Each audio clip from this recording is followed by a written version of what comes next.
Beirut is rebuilding again. Earthquakes and wars have bashed and battered this city over the centuries. And then, last summer, this.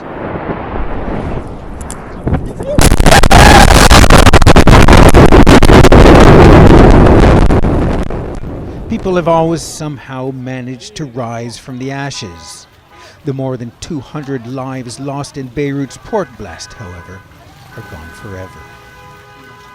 15-year-old Ilyas Khoury died from his wounds 2 weeks after the explosion. We have no future after this young man was killed, his uncle George tells me. We're trying to convince his sister to move to Canada to stay with her aunt, not to stay here because this country has no future.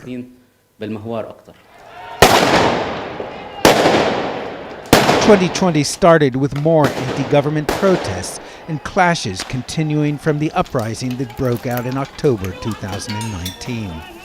Since then, the economy has collapsed, the currency has lost 70% of its value. The United Nations says 55% of the population now lives below the poverty line, made all the worse by the coronavirus pandemic. After all this, Lebanon, always a fragile construct, appears to be falling apart. Yes, God, yes. Karl Sarkis is trying to repair his family's building. But with his wife pregnant and Lebanon's politicians mired in old squabbles, unable to form a government, they're looking at the exit. We are planning on leaving the country for my child. Yeah. It's no future. Yeah, no future.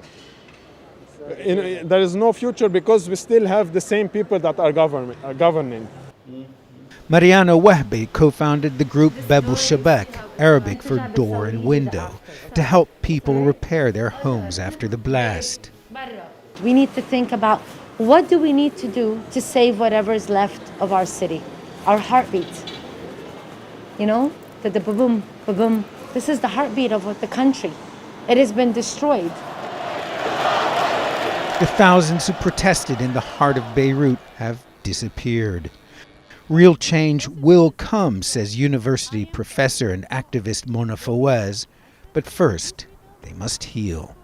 There is no doubt that the blast has destroyed the hope, the ambition, and the energy of many, many people. That was an incredibly violent moment. So we can't deny that this happened and that people will take time to recover. The scars, however, will not go away. Wedeman, CNN, Beirut.